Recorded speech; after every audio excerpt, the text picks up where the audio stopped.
Trio RRT ini tak ada habisnya merendahkan Pak Jokowi, mengata-ngatai Pak Jokowi. Sampai-sampai nih, dari mulut sendiri Dr. Tifa mengatakan kalau Pak Jokowi itu otaknya kecil. Waduh, ini gimana nih teman-teman? Kemudian mengenai alumni atau mahasiswa di UGM, klaim dari Dr. Tifa, dia katakan itu minimal pintar bahasa Inggris. Waduh. Tapi sayangnya dia blunder. Ibarat senjata makan tuan. Ini dia videonya teman-teman. Mari kita tonton bersama. Apa ya Mas, kan UGM itu punya semacam kualifikasi yang sangat tinggi untuk mahasiswanya. Rata-rata lulusan UGM pasti bahasa Inggrisnya lumayan lah. Antara lumayan sampai bagus dan bagus sekali. So, nggak ada yang berantakan lah bahasa Inggris. Freedom of speech. How about that? Yes, I think it is time for us to test our undang-undang, because we are now act like academician, like a scientist. We protected by the laws. Dr. Tifa ini teman-teman adalah alumni UGM. Dari klaimnya tadi, alumni dari UGM itu bahasa Inggrisnya bagus dan sangat bagus. Dan kesannya di sana dia merendahkan, mengatai bahasa Inggrisnya Pak Jokowi. Katanya belepotan dan jeleklah bahasa Inggris daripada Pak Jokowi. Tetapi ibarat senjata makan tuan. Bahasa Inggris dari Dr. Tifa ini dapat teman-teman saksikan bersama. Gimana? Rasa-rasanya lebih bagusan dah bahasa Inggrisnya Jan Etes daripada bahasa Inggris Dr. Tifa ini. Tapi entah kenapa berani sekali mengata-ngatai, menjelek-jelekan bahasa Inggrisnya Pak Jokowi. Kita tahu betapa kecilnya otak Joko Widodo. Ini nih. Karena itu yang dia pikirkan cuma uang, kekuasaan. Karena otaknya kecil. Maka karena itu kita susun rencana supaya otaknya yang kecil itu yang kita ketapelin terus-terusan.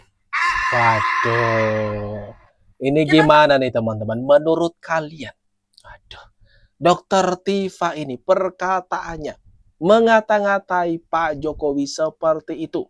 Berkata, otaknya Jokowi kecil. Aduh, kok berani sekali, kok punya nyali sekali ngomong seperti itu.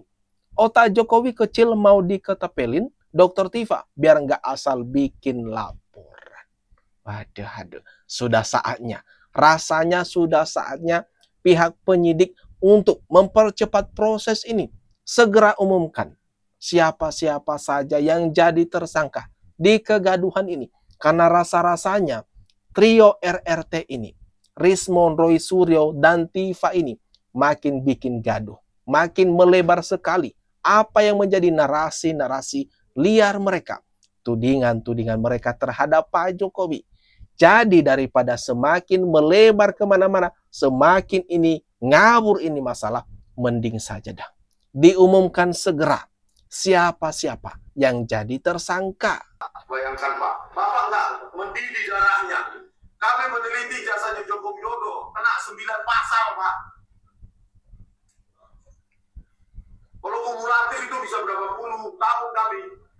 Kalau lembaga begini besarnya Komnas HAM dia adalah kena ancaman 12 tahun, ada 8 tahun, ada 6 tahun, ada 4 tahun. Itu total berapa itu kumulatif? 30 tahun. Hanya karena si Joko Widodo ini punya ijazah palsu kok kami yang dipenjarakan di Indonesia ini. Kami akan laporkan ini ke lembaga HAM dunia kalau lembaga HAM Indonesia ini dari coret ini negara ini memang tidak menghargai hak-hak asasi Indonesia. Enggak. Oh iya begitu. Bapak nggak tahu coba baca itu pasal-pasal itu. Masa itu dipakai untuk kami dan lembaga-lembaga seperti ini diam. Super body kali polisi gak ada yang bisa speak up untuk mengkritik mereka kecuali Rismon, Roy Suryo, dan Tifa. Aduh. Rismon, bicara lagi. Kayaknya gerasa gerusuk nih. Karena dituntut 9 pasal berlapis sekaligus.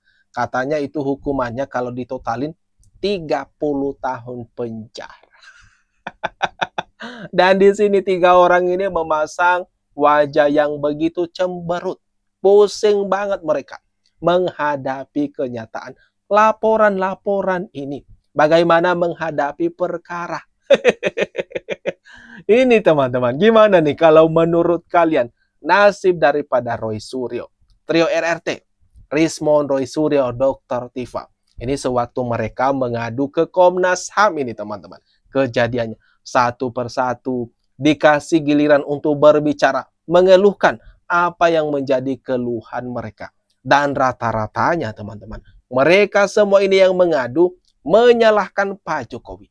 Pokoknya ini salah Pak Jokowi. Komnas HAM harus beraksi, harus mendukung. Mereka meminta agar Komnas HAM ini berpihak kepada mereka, mendukung mereka. Meskipun endingnya membuat orang-orang ini kecewa. Ditolak mentah-mentah tuh rombongan orang-orang ini untuk mereka bantu. Dan kecewa sekali lah, cemberut, tambah cemberut muka daripada Rismond, Dr. Tifa, Roy Suryo, dan CS-CS-nya. Juga semualah kita bahwa yang layak untuk diproses hukum itu bukan kami, bukan. Itu kami yakin tidak layak ini. Ini dicari-cari. Yang lebih layak untuk diproses hukum itu Joko Widodo. Karena dia yang dituduh, dia yang dipermasalahkan mengenai ijazahnya. Yang Aduh, gimana nih teman-teman? Rizal Fadila mengatakan mereka percaya kalau mereka itu tidak pantas dipermasalahkan, tidak pantas dipenjara lah. Itu istilah singkatnya dari tuntutan Rizal Fadila ini. Palsu, dia yang harusnya menjadi pesakitan. Oleh karena itu, sampai kapanpun kita akan mengejar. Sampai kapanpun kita akan melawan. Kita pribadi atau kita sebagai komunitas para pejuang kebenaran, kejujuran, dan keadilan, atau warga masyarakat yang akhirnya sadar bahwa sebenarnya yang diyakini bahwa ijazah Joko Widodo itu palsu. Waduh. Merasa nggak bersalah. Benar, satu persatu orang-orang ini, pemburu ijazah Pak Jokowi itu satu persatu tidak merasa bersalah sama sekali, teman-teman. Merasa kalau mereka itu di jalur kebenaran dan yang salah adalah Pak Jokowi. Semua kegaduhan ini adalah Pak Jokowi yang mulai. Pak Jokowi lah yang memiliki ijazah palsu. Ini gimana nih teman-teman? Pola pikir daripada orang-orang ini. Rizal Fadilah yang baru saja berbicara juga. 3 saksi yang kemarin diperiksa itu ada sampai jam 4. Jadi saksi atas nama Sunarto jam 4 pagi menjelang subuh baru pulang. Ini sebuah pemeriksaan yang tidak manusiawi. Tidak memperhatikan kondisi fisik orang yang semestinya sudah istirahat.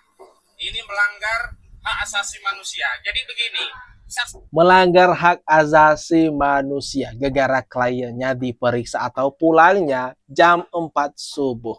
Ini gimana nih teman-teman menurut kalian? Tetapi ada praduga liar, saya mengatakan ini kan berdasarkan dari beberapa pengakuan orang-orang ini ya, yang mengatakan tidak mau memberikan keterangan, tidak mau bersaksi. Nah, jangan-jangan itulah yang menjadi penyebab kenapa salah satu klien dari Ahmad Khozinuddin ini pulangnya jam 4 subuh. Gegara nggak mau menjawab. Atau gimana nih teman-teman? Menurut tafsiran kalian, kenapa salah satu orang ini pulangnya sampai jam 4 subuh? Ahmad Khozinuddin, 3 saksi diperiksa sampai jam 4 pagi. Tidak manusiawi katanya. Ya, jangan-jangan juga mereka kan tidak kooperatif. Tidak mengikuti prosesnya dengan baik. Sekarang keluar-keluar di acara TV, di media, seolah-olah pihak penyidik yang salah dalam hal ini. Waduh. Ini gimana nih teman-teman? Menurut kalian orang-orang ini, Ahmad Khozinuddin ini dan klien-kliennya ini. Aduh, itu dia teman-teman. Menurut kalian atas apa yang barusan saja kita bahas, kita tonton, kita lihat bersama ini. Jangan lupa ya, tinggalkan komentar terbaikmu. Ada nih kolom komentar yang ada di bawah ini.